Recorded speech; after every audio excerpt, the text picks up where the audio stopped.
Welcome everyone to the Ontology Summit 2020 Fall Series. Today is November 13th, 2019, and the topic today is a follow-up to last week's meeting on the deep semantics of metaphor. So I notice there's already a discussion going on the chat, so please, whoever is discussing. Ravi, could you unmute?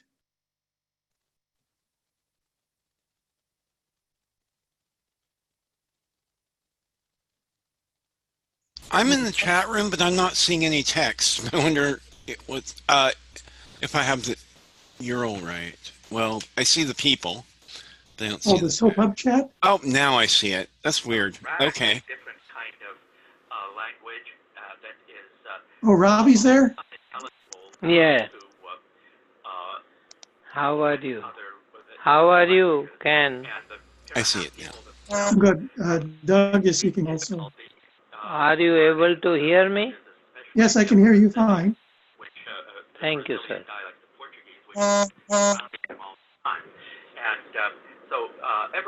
Even now? But we can hear John, too. John, thank you. He's not listed. I will stop listening to the old question and answers. I was just getting ready to prepare myself for the previous talk on metaphor by Elise. Yeah.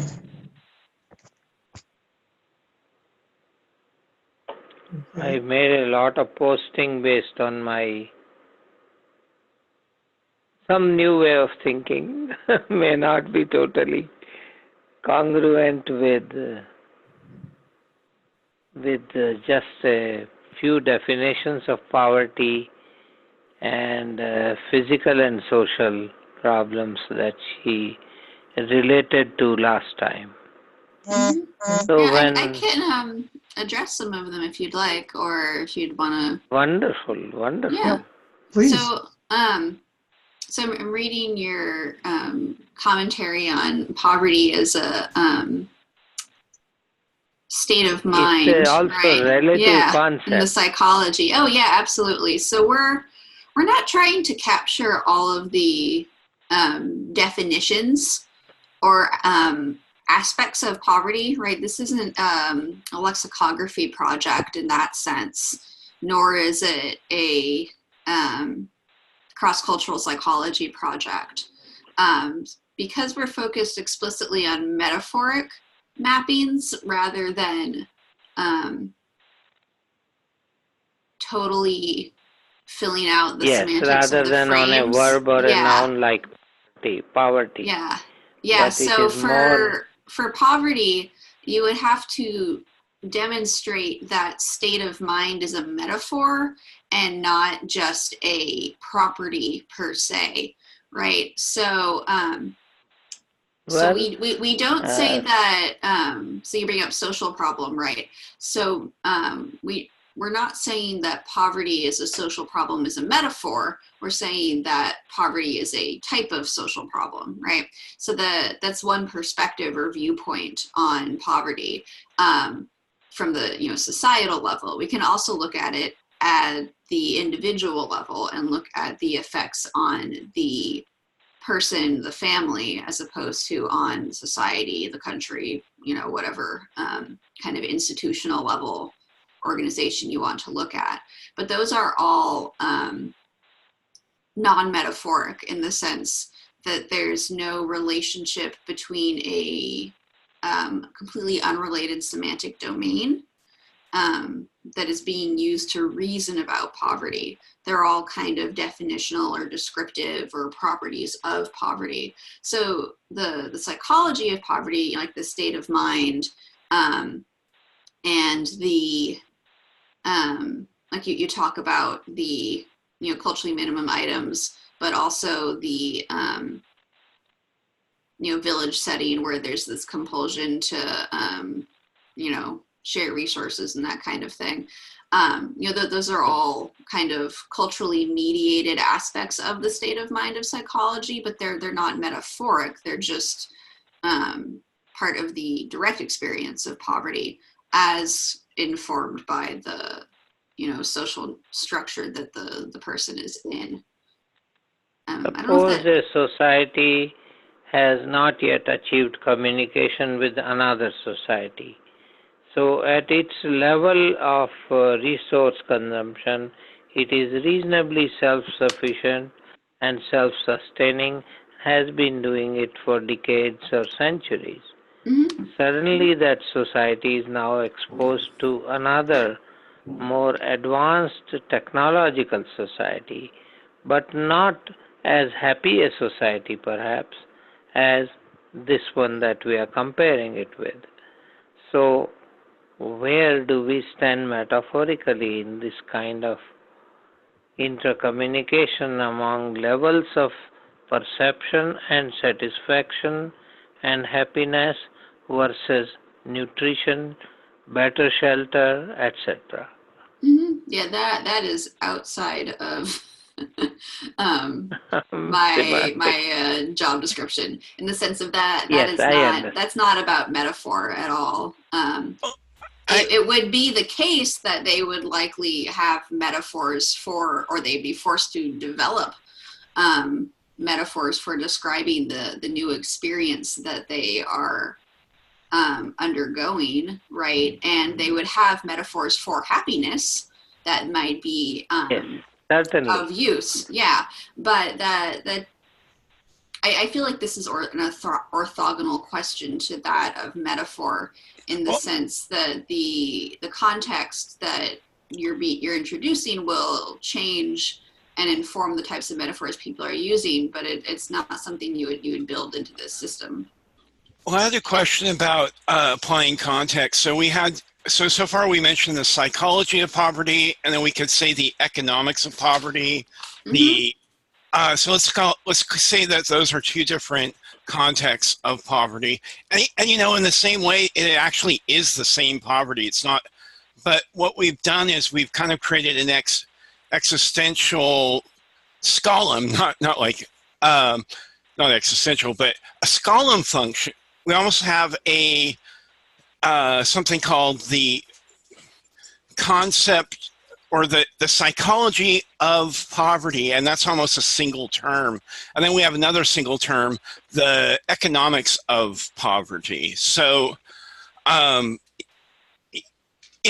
a way, you could say that the term can exist outside of its context in the global context, as long as it has like this term of unit that allows it to become its own term that can be connected to other things.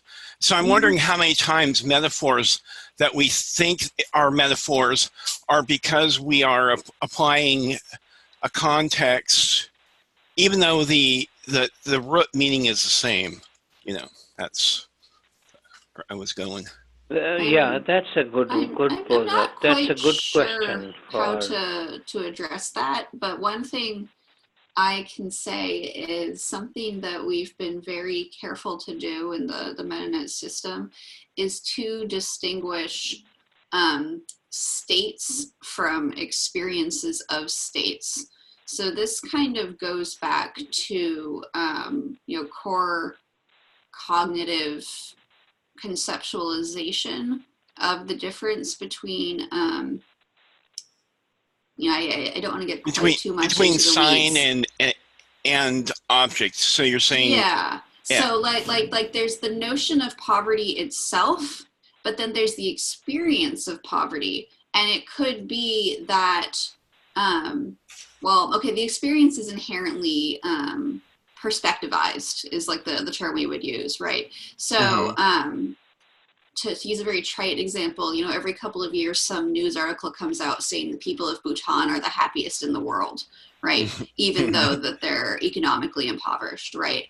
So you might argue that while the metaphor structure we have built for poverty could be culturally applicable, it may not be the case that the experiential poverty metaphors are as relevant or culturally translatable to Bhutan. Again, this is a trite example that I'm making up on the fly. Because there's a difference between, like you said, like economic and psychology, and the psychology is heavily informed by the perspective of the subjective experience of the individual, whereas, you know, the economics is kind of a more societal or global scale, right? Yeah. So that is something that we do distinguish what triggered between. me to comment so much on the chat was this thought process is that is poverty defined by, like you used a couple of times the word disease. Mm-hmm. Poverty is a disease. Yes, so that is a metaphor in English, right? What you probably are implying is poverty can lead to diseases. Oh no, see, this is an important distinction. Poverty can lead to diseases. This is physical diseases. This is not the case. That is probably a misphrasing on my part. So when we talk about poverty as disease, this is the societal level notion of poverty. So poverty as a social problem is a disease that infects society. So this is actually not related to the physical experience of impoverished people are more likely to experience health problems as a result. So then, I'm sorry, I don't know whether our forum allows it or not, but it points to socialism. If everybody has equal resources, then there is access to and use of equal resources. Then we're seeing the body there is as no need to be unhappy with each other from economic point of view. So something I could say that perhaps we can address the socialism question empirically, right? So there has been some really interesting work done by cognitive scientists on the effects of metaphoric framing on social policy reasonings. There's a quite famous paper by Lera Boroditsky and Paul Thibodeau where they take two American English metaphors for describing crime. So we very frequently think, just like poverty, of crime as a disease that infects society. So examples of this would be things like, you know, crime is plaguing the city, crime is an epidemic. You know, we talk about, the deep rot of crime, that kind of thing. So that's crime is a disease. On the other hand, there's a different conceptualization in which crime is a beast. So crime is ravaging the city, crime is attacking the city, you know, like there's all these physical harm. But what's interesting is both cases are physical harm, right? Because disease is physically harmful, and, you know, a beast, you know, a monster attacking you is physically harmful. I see but now. They have very different inferential structures, right? Explained. Yeah. So if crime is a disease, then it's something that you want to treat and rehabilitate, right? So you want to find a cure. But you want if it to is put metaphorically defined, like you did for is progressing, is hurting the city or the society, then it's a different kind of association with the words we use when we talk of disease. Right. Yeah. So that's the metaphoric usage. So and in a way, so I just wanted to finish this point. So what's really interesting about the crime is a beast versus crime is a disease is they gave people two paragraphs. So you either read a paragraph that said, you know, crime is ravaging the city, you know, it's a serious problem, we need to stop it, right? Or it said crime is an epidemic, plaguing the city, it's a problem, we need to stop it. So it's like the exact same language, except for they either had the beast metaphor or the disease metaphor. And then they asked people, you know, how should the city budget? You know, how much money should the city give towards basically crime prevention and criminal rehabilitation versus how much money should they put into locking people up, enforcement. And what they found is kind of regardless of political affiliation or other social demographic factors, if you read the metaphor for disease, you were far more likely to want to give money towards rehabilitation. And if you read the beast metaphor, you are far more likely to give money to imprisonment and police. So like going back to your thing about socialism. Yeah, people are really like metaphoric reasoning is quite influential, and the framing that you use, the metaphors you use, will really impact policy, social policy. That's really powerful. Prepositioning the question to get the required response. Exactly. Yeah. Which is why it's a problem in the United States that we really frequently talk about the tax burden. Like people who are just on, CNBC or whatever, like trying to be very objective, just reporting the financial news, like they'll just use tax burden as a term of phrase, right? But if we constantly think about taxes as burdens, well, then you're not going to ever want to raise taxes because then it's going to be a heavier load that you're carrying. In a way, as nefarious as it is, we're kind of stuck in that because we don't have all the ways to express these things. Like when we wanted to talk about crime, we actually had to choose some sort of metaphor about what it was doing to the city because we had to give an instance of body to the city. So it's interesting if we can actually create neutral speech or non-nefarious. No, you can't. Speech. I think the only thing you can do, because metaphor is so pervasive in really every linguistic system that's been studied to the point where we really do think that, if you're a cognitive linguist, you think that metaphor is a non-linguistic universal phenomenon. The metaphors themselves may vary, but the concept of metaphoric reasoning is inherent to the human brain. So basically you can't get away from metaphor. So the best you can do is be thoughtful when you are trying to convince politicians or voters or urban planners or what have you. Mm-hmm. Thank you. So sorry I came in late, but so what are the implications of that for ontology development is an interesting issue. Maybe you already mentioned this, but I remember some research a while back that said, people use X number of metaphors per minute or, in speech, is there linguistic communication that is free from metaphor?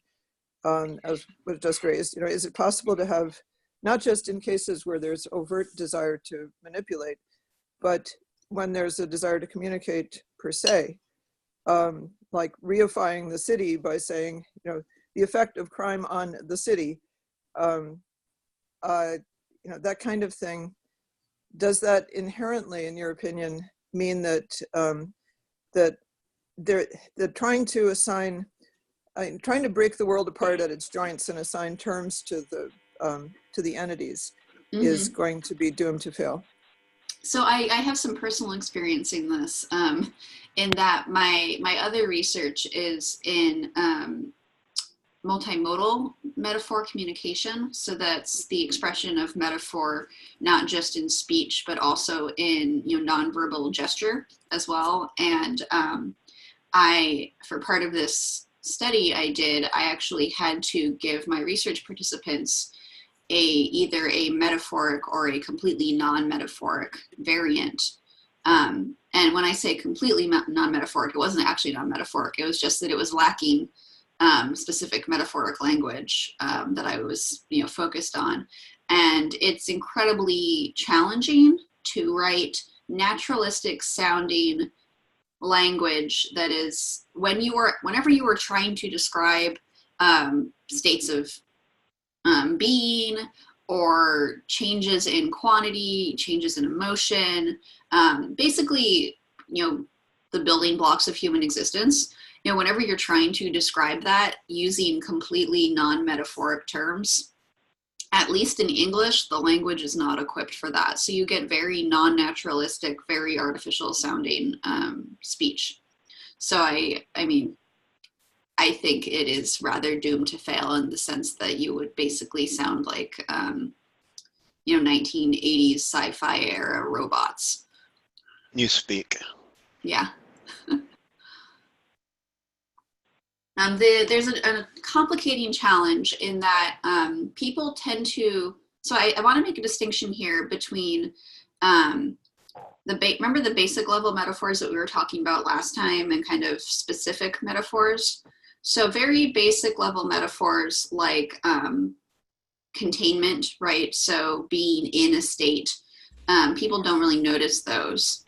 But when we're using kind of elaborated or highly specific metaphors, like the crime is the beast, crime is the disease, that kind of thing, when you're using metaphoric language like that, people tend to perceive it as more, how do I put this, extreme or, on the farther reaches of a scale than comparable non-metaphoric language. So if you say prices increased versus prices rose, and you ask someone to, just guesstimate how much prices changed by, if you use the metaphoric language, they'll give you a greater change than if you give them the non-metaphoric increase. Prices rose. Yeah. This also interacts with other aspects of language, right? Increasing versus rising versus rose versus increase, right? If you use the past tense versus the present participle, that is an effect as well. But even outside of, tense and aspect, what we see is that metaphor, it basically kind of is a greater scalar effect to it, kind of a greater emotional impact as well. And so that, also makes it challenging to control for if you're trying to come up with comparable non-metaphoric content. Mm-hmm. So the alternative is to embrace metaphor, which is what I would advocate for. Yeah, and for obvious reasons. To come up with ontologies that are metaphor oriented, and especially with those base metaphors. Part of contains. Yes, to recognize them and fold them in, and maybe use them as the key building blocks instead of hoping that there is something called entity that exists, as a thing. Mm-hmm. In our ontology, we do, like, the two core notions we have are entities and states. Entities and processes, states being a type of process. But, we perceive those as, these kind of highly schematized concepts that are never realized linguistically. That's interesting. Yeah. So something is a language that is rich in metaphors more considered to be more developed language or more mature or better use of language or what? So that's getting into tricky linguistic territory, especially for me with my anthropology background. Like, we want to be careful when we talk about languages as being more developed, right? So there are languages that are, quite young. So languages that have kind of just come into being, and they do have less metaphoric structure, although, so the most salient examples for studying young languages tends to be emergent sign languages. And to my knowledge, the people studying them do not study metaphor, so that's actually a really good question. But from my understanding, these kind of brand new languages tend to, it's not that the people using them can't think in metaphors. Certainly they can do metaphoric reasoning, but the languages are complicated by not the fact being that, practiced. well, how do I put this? Sign languages tend to have more inherent metaphoricity than spoken languages as an effect of the modality, actually. So it's really hard to actually study that using our kind of best case. But, you know, I don't think that, you know, if you ask the linguist, they'll tell you that any language can express all of the concepts of another language. Like, because we're not actually, you know, any language is considered to be, you know, limitlessly combinatorial in nature. It's a function of natural languages. So whether or not you're likely to use a given metaphor is a cultural question as much as a linguistic question. And, you know, that's a different thing entirely.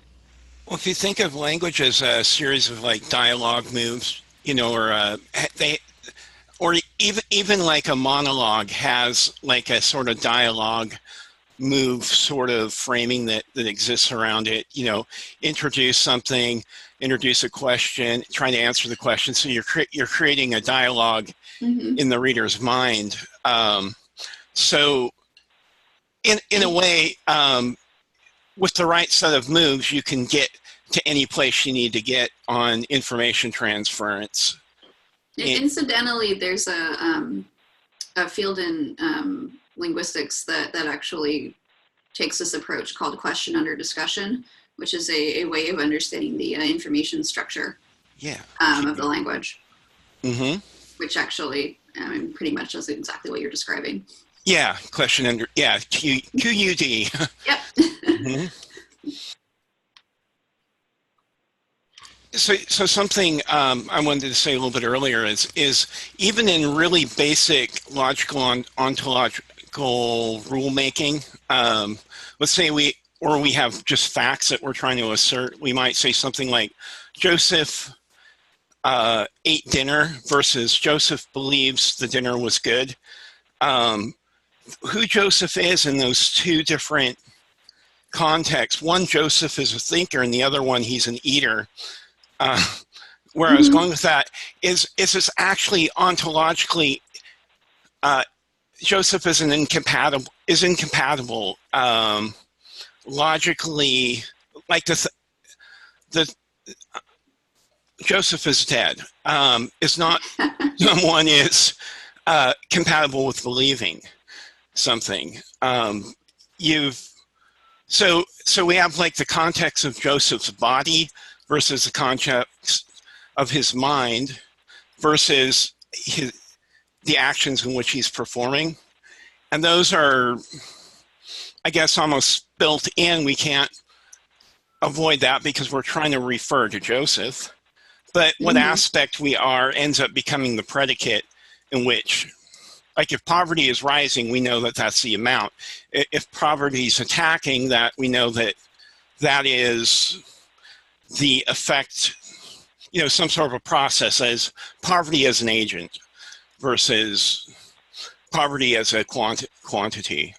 Yeah, this is actually really interesting. So you're getting into a couple of really fundamental concepts that are built into our system and are fundamental to cognitive linguistics as a whole. So I'll try to address a couple of them, but I'm not sure I can do them justice. So one is the notion of what we term metaphoric duals. So that's D-U-A-L, not D-U-E-L. So those are cases in which you have two metaphoric structures which take kind of opposite ways of looking at the same phenomenon. And these are, this is a very fundamental process. It's known as profiling. So you have the entity and the ground that the entity exists on, so the figure and the ground. So if you imagine yourself walking down the street, you are the figure and the street is the ground, and those are the two necessary things to understand here. So if you think about there's a near universal metaphor, time is space, right?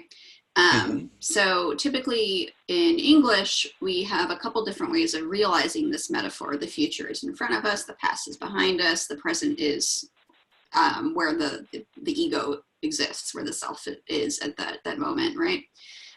So you can be walking forward, into the future. You're leaving the past behind you. So you are the figure, time is the ground, right? And you are moving through time. So you are moving into the future. The opposite way of thinking about this is you are stationary and time is moving past you. So the future is moving towards you. So in that case, the future, or the time itself, is the figure, and you are in effect the ground. So this is an example of a metaphoric dual, because they use the same underlying metaphoric structure of future is ahead of ego, past is behind, present is at the self. But by flipping the figure in the ground, you get two completely different inferential structures. So the first kind is called the location event structure metaphors. If you'll go and look at the MetaNet system, we have it in there. The other one is called the object event structure metaphor. And we see the same kind of metaphoric dualism where the figure in the ground is flipped and it gives you a different set of metaphors in other aspects of metaphoric reasoning as well, that makes use of these kind of very basic cognitive concepts of entities and basically locations. What's really interesting is most languages tend to have one or the other that they use preferentially. In English, we really have access to both. And so if you ask people, if you give them a question, the meeting was scheduled for Wednesday. The meeting has been moved forward 2 days. And then you ask them, what day is the meeting now? There's actually two answers. It could be either Monday or Friday, depending on which metaphor you're using. And people will get very angry and start arguing with each other over this if you do this in a class. So what I'm trying to remember why this was important in the first place. One is it changes the scope of what can this verb do for us? Like we moved the meeting, right? So did we move the people? Did we move the... Exactly. Well, it's the, were the people moving forward through time, in which case the answer is Friday, or was the time moving towards us, in which case the answer is Monday. So the metaphoric duals are a really intrinsic, important concept that kind of go back to what you were talking about. And there's another one I was going to mention, but now I don't remember. So. Well, something that actually that metaphor did is it actually embodied or attributed some sort of attribute that wouldn't normally have been attributed to something or somebody. Like the meeting was like if you could, like if you were to describe, the meeting was moved forward. I don't want to just repeat the same analogy, but in a way, right, we could give agency to the meeting, or we could give it to the people. Exactly, yeah, that's what we were getting at, yeah. So the question of whether one is an agent or an experiencer. So this isn't just a cognitive linguistic question. It's kind of fundamental semantics of language question, right? And sometimes those are mutually incompatible, right? So your example of believing in dead, right? So someone who believes something is an agent, and agency requires animacy. Someone who is dead is an experiencer, right? They're experiencing being dead. Actually, really, they're not even an experiencer. They would be considered a semantic theme at that point. Semantic themes have no agent or animacy requirement. Mm-hmm. You can be completely inert entity and be a theme, is what we call it. So what in the MetaNet system, what we've done is, this is basically a reflection of, going back to the question of ontology, inheritance relations, right? So if you, at the top, you just have entities, then you can have animate entities, which we might call agents. You could have non-animate entities, and both of those inherit some basic entity identities, properties, right? And then the frame for belief would require probably not just an animate entity, but a person. So a person inherits from animate entity and adds in addition to the properties of being an entity and being animate, you would add this notion of sentience as well. And then particular metaphors will, because metaphors are mappings between frames, some metaphors could be just between, it just has an entity role, or it may make use of a frame which has a much more specific type of entity. So some metaphors only make sense for people, or only apply to institutions, or apply to societies, and all of those would have different kinds of entity roles. So in that way, we would restrict basically the semantics of the verb in that sense through use of the ontological structure. We also have a frame relation called mutually opposes, I think, which is a instantiation or implementation of the cognitive concept of mutual inhibition.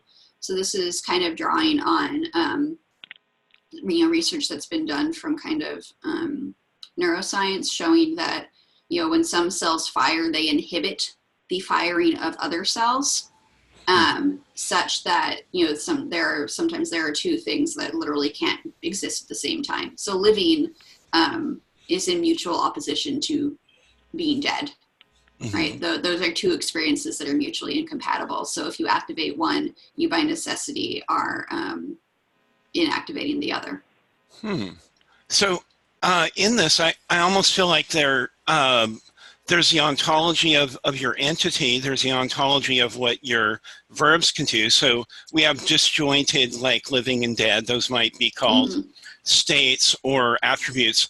Well, at SciCorp, we had 4 ontologies that we had to build. One was the ontology of attributes, which are, kind of states, living and dead. Then we had the ontology of persons, entities versus process.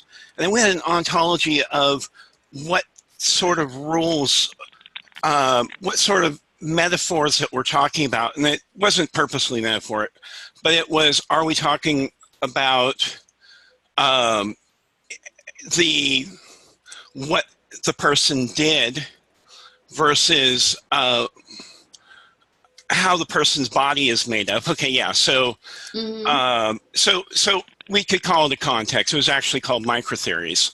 So we had like 8 different microtheory types, and then underneath those we had sub-microtheory types. So we had a microtheory that was specifically used to discuss ontologies, and those were called vocabulary microtheories.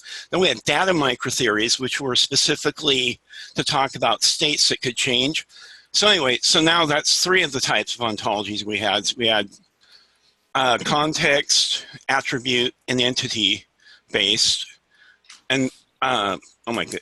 Oh yeah, and then we had the ontology of actual predicates and verbs, which were how the inherit, what are your basic default inheritances. But then inside of each context, we had the ability to stop certain inheritance structures that would normally be used with a particular predicate. Oh yeah, so the point being is that most of the time when whenever you're trying to construct an ontology, it is, if it tries to do all 4 things, it's really difficult. Yeah. Sounds like it. Yeah. Because MetaNet was never intended to be general purpose or, replicating FrameNet, for example. It was really intended to be developed according to the dictates of the metaphor analysis. We found it more useful to only have one ontological structure, in part because we were trying to be representative of what we think is most cognitively accurate. So since we don't have four brains, we have to argue there's only one. What's that? So did that end up actually being frames? That was probably one of your most... Exactly, yeah. So because we take concepts to be cognitive gestalts, they have to be frames or schemas unto themselves rather than being divided up. I feel like a lot of the work is done by the different kinds of relations in combination with the frames themselves being very interconnected. So, I think it's interesting that for you distinguish states from processes, whereas for us, a process, we really have two core semantic types, entities and processes, and states are actually just a type of process. The reason for the state was it was going to change often, whereas the actual where you belong in the ontology is different. But Sci-Corp decided in 2002 to merge them together, and it was a good idea for state and entity, because what would fit in a frame really depended on the state, and also really depended on the what is it, and then is it living or dead? Is it a But so when you were saying the ontology of frames, it sounds like you said that most of the work is really done between the frame and whatever the predicate that frame is pointing to. So like if this is the experiencer, the bodily doer, and so forth, that's really where all the meaning is going to take place. Yeah, so something that's we haven't fully developed, that was we started to work on it kind of late into the funding cycle, and it's something that we'll have to come back to eventually, is the perspective on relation, which really defines the relationship between the entity and this process or state. So, being, I hate that we keep using the poverty example, but it's the one that's coming to mind since I'm primed for it. You have like the core concept of poverty, but then you have being impoverished. And we actually make a distinction between those two things. So being impoverished is what we call a perspective on poverty. So that's a frame relation that we've developed. The idea being that poverty is kind of the concept of the state itself, and then being impoverished privileges the experiencer, the person who is, or the society actually, it could be either. But typically it's the person experiencing the poverty, and then adds in all of the inferential structure about, going back to our first conversation, the psychological and physiological implications. You get to have both of them, at least with your frame. I see two hands up on the chat. Doug, is it a good time to bring their names? Todd and John. Todd? I don't know where. Ken is muted, I think. Okay. Well, I'd like to. Todd, can you talk? Whatever. Is it okay? Doug? My question. Sorry, I'm traveling right now, so it's a little difficult for me to do anything. Thanks for taking over, Rob. Yeah. Go ahead, Todd. Thank you. I'm transmitting audio now. Find the right computer. Elise, I put a short question in the chat. Since this summit is about knowledge graphs and implicitly something about this notion of knowledge, it dawned on, is it the case that metaphors have or contain or convey knowledge when they are used? Or is there an expectation when they are used that they will convey some knowledge, whatever you understand that to be? What I understand knowledge to be? Yes. They convey reasoning and what we call inferential structure. So I think the short answer is yes, but the slightly longer answer is it requires further knowledge and interpretation on the part of the listener, the comprehender, right, in order to understand the metaphor. And oftentimes metaphors are misunderstood if you don't share the same inferential structures.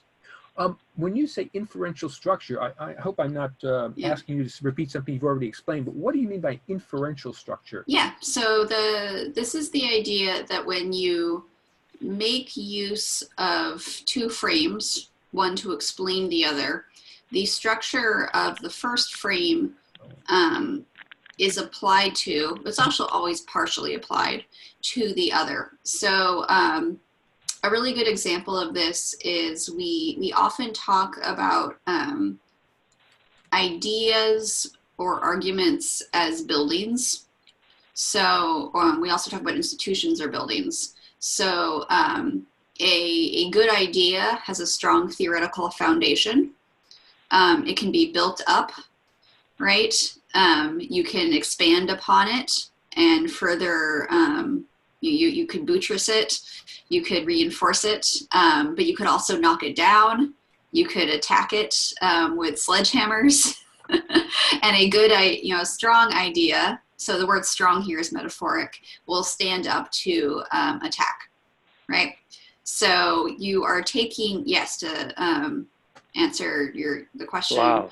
In chat, yes, it's based on the frame structure. So the structure of the building frame, where buildings have foundations, they have the capacity to be further built. They're expected to stand up under some amount of physical stress, right? That's all inferential structure associated with the building frame. And then that is applied to the idea frame. So we understand idea, a good idea is one that, it's hard for me to not use metaphors here, going back to, Janet's question. A good idea is one that you can defend, right? And one that has a good basis and that kind of thing. So you take the structure of the building and you apply it to the structure of the idea. The same thing can be said for institutions. A good institution, like a good education system, has a strong foundation, right? So it sounds like this notion of inferential structure, in addition to being dependent on this notion of frames, has some extra ontological requirements for its definition. Yeah, absolutely. Okay. Thank you. Mm-hmm.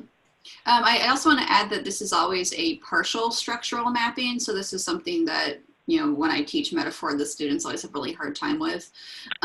Like, we're not saying that ideas have windows, for example, or that ideas have drywall, right? It's always a partial mapping relationship, and not all of the information for a building is going to apply to the information relevant or reasoning about ideas. Thank you. Okay, then John has some questions. John, I'd like to make a comment about processes and I put in the chat, I mentioned this, my webpage on Ontology, jfsoa.com/ontology. And one of the things that I summarize is in the page called Processes, I summarize the ontology by Eric Sandoval, who had a series of distinctions. He had a series of several distinctions, and if you multiply out all the options, you get 2,304 different theories of ontology, of processes. And one kind of process, the simplest kind of process, is just to say that a state that you have discrete processes and continuous processes, and a discrete process is a series of states. So you jump from one state to another state to another state to another state, and each state is a temporary point which might have a zero time length, or it might have an arbitrarily large time length, but you have a discrete jumping from one state to another. And that's common in many kinds of computer applications, because every computer program jumps from one instruction to another, or from one subroutine to another. And then in a continuous process, you also have to distinguish various stages in which there are transitions, and but they can be gradual transitions. And so the point is that there is no such thing as a single ontology or microtheory that can accommodate every possible way of thinking about stuff. And also I mentioned in the email, recent emails, I mentioned this a short book by Julius Moravcsik, and Moravcsik had also had a strong influence on Pustoyevsky's generative lexicon and on other work that's been done in computational linguistics, where he emphasizes that you cannot have a formalization of natural language, because every sentence has to be interpreted in a different context, and the number of contexts is just open-ended. So what he said is that you can have formalizations for different kinds of contexts, but it's not possible to have a formalization of natural language. And I think that basically what you have to do is to say that all of the everything in natural language is polysemous. You just have multiple meanings for every term, and you can't have any such thing as a fixed word sense, or even a fixed set of word senses, but rather that you have an open-ended family of contexts, and you just have to understand from not just the context of the verbal context, but also the context of everything that else is going on, including the background knowledge of the participants, and basically anything that might happen in the world. And so I think that whole thing has to be considered. It does seem like the use of frames in communication anyway, usually the frame is exactly applicable to what the person is saying, but if they choose to use a part of relationship, a movement relationship, when they start describing, say, physical movement of things, that they might not be talking about something that's physically even movable. It might be they're talking about time or whatever. So we're using these, we're almost, half the time we are misapplying a frame in order to get a concept across. Plus, and then the other half, we're actually using the correct frames, or we're mixing the two together. And that, I guess what you're saying, John, is that there's always going to be some misapplication. Well, actually, you're saying that there's always going to be some ambiguity anyway. We're always going to use a little bit of vagueness. When I say I had lunch with this person the other day, you don't know the gender, you don't know what time my lunch was, you don't. I've left a ton of information out, and I sometimes believe, like, if someone uses a word like, say, poverty, what they've done is they've left out all the information so far anyway, when they just use the word poverty, of what frame am I going to use that in? And then what are the details? Absolutely. That is essential for everything. In fact, one of the things that is a major problem in language understanding is to have dynamically changing well, if you want to call them frames or graphs or whatever, the idea is that the context is constantly evolving, and there's no such thing as a sharp break from one to another. And you can, and in metaphors, you will sometimes have multiple contexts that you're bringing together, especially when when you have a joke. And one example that came up in an email note that I just sent out this morning, the point is that I used the example, of an actual lecture that one linguist was presenting in a linguistics conference, and he made the point that in many languages, a double negation is interpreted as an affirmation. So that if you have two nots, don't do that, that then you have a double negation can be an affirmation. But there is no language in which a double affirmation can be interpreted as a negation. And in that conference, there was somebody sitting in the back of the room that said, yeah.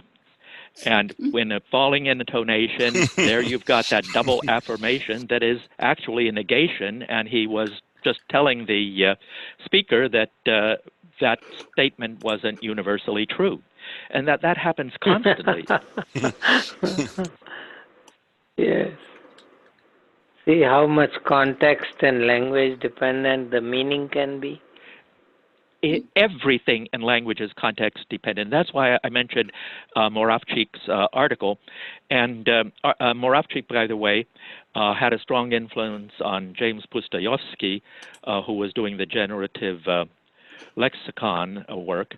But Moravcik also made the point that you cannot formalize natural language, that the power of language comes from the fact that if it is always context dependent, and there's an open-ended range of meaning for every word, and that meaning is negotiated between the two speakers, so that basically you have to talk about the meaning of a particular word within a single document, or even sometimes within a single paragraph, because the meanings may switch from one paragraph to another, even within the same document.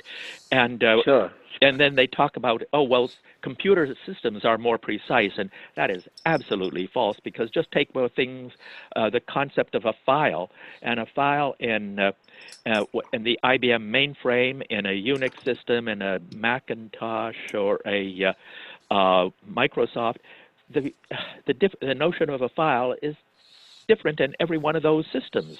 And so the same thing is true with an operating system. You can take any computer term, and if you go from one computer system to another, the meanings change. Or if you look at even just take a Microsoft Windows, just the changes from the 1980s when it first came out up to today, enormous changes, and every time they come up with a new monthly update, the meanings change, and you can't be certain that like there's the Windows haiku.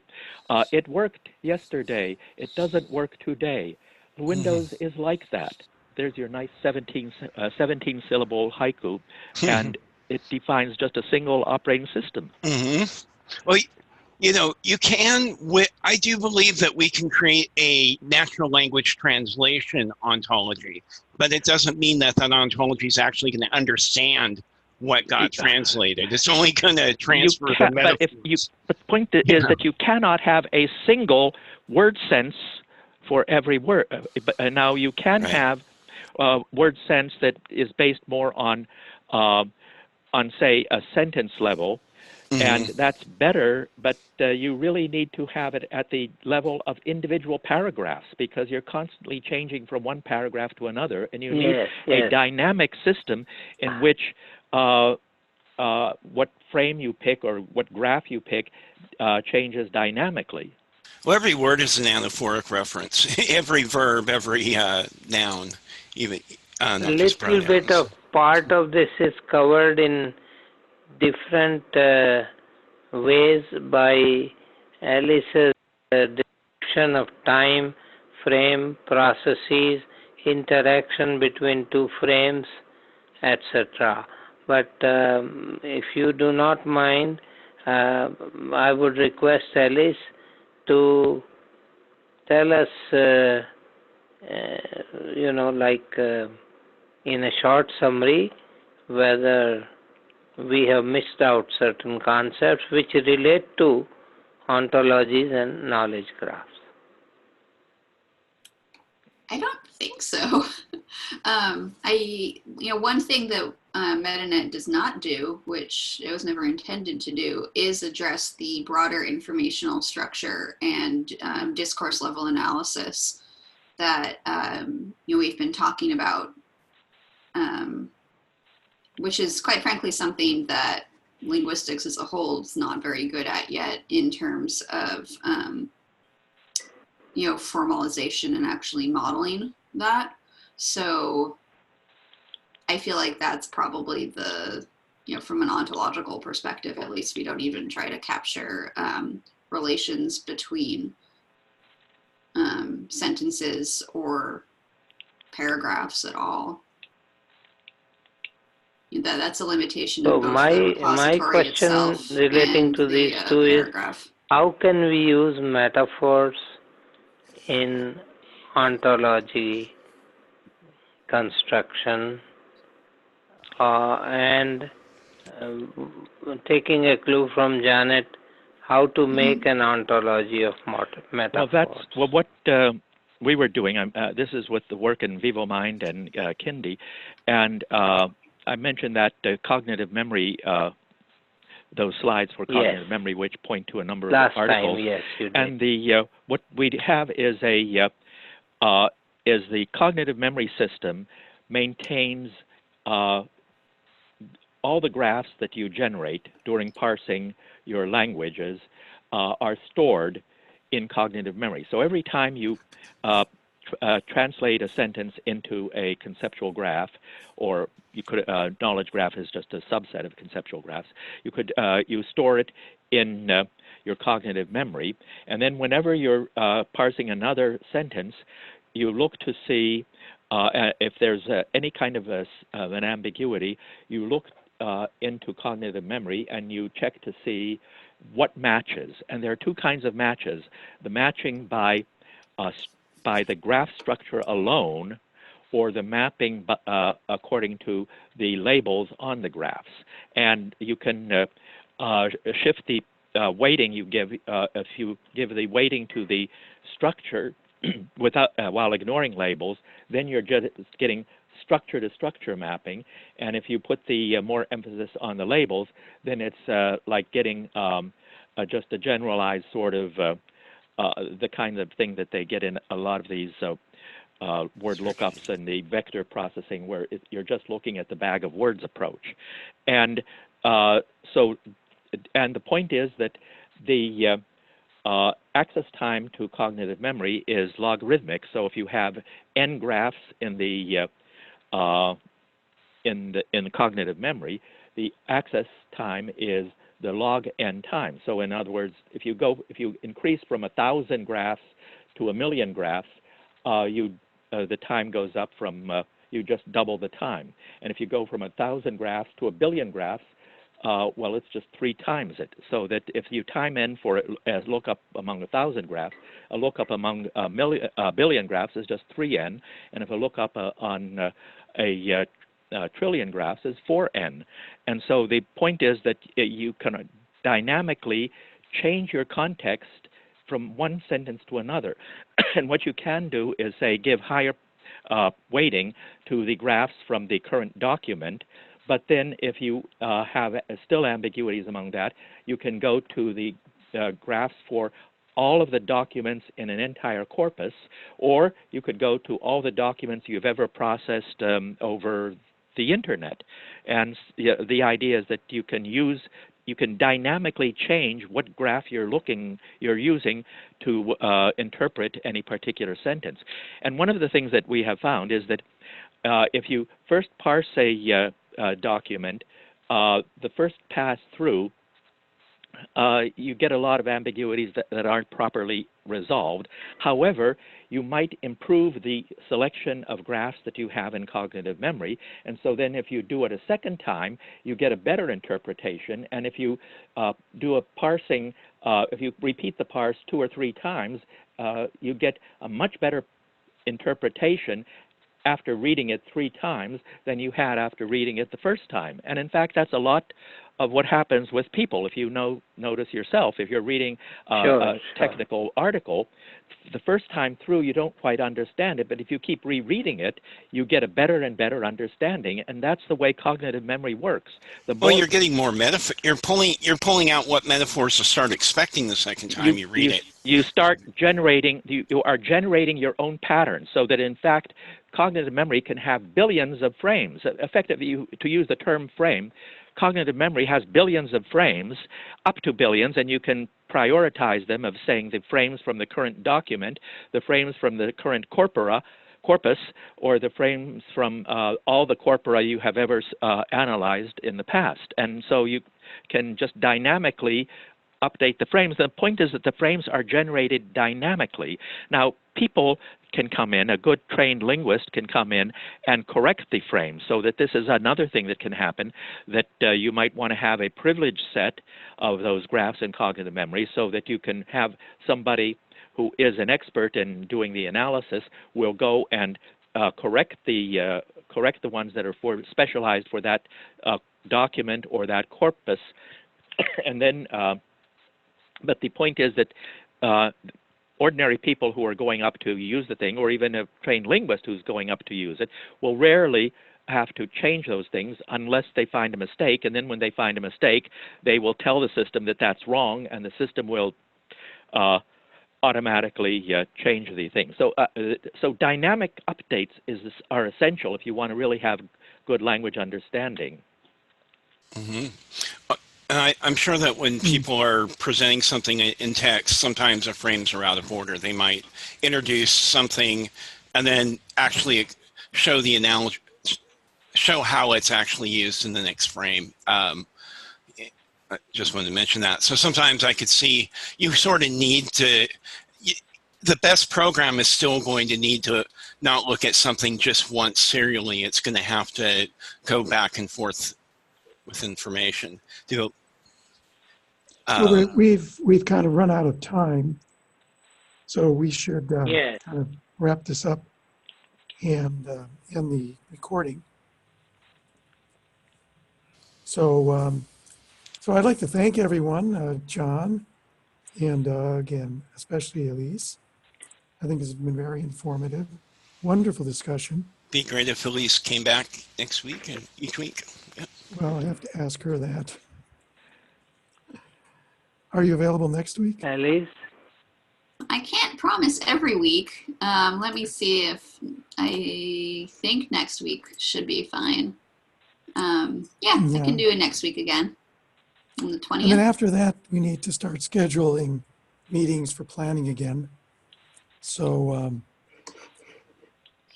yeah, at least next week we can continue this.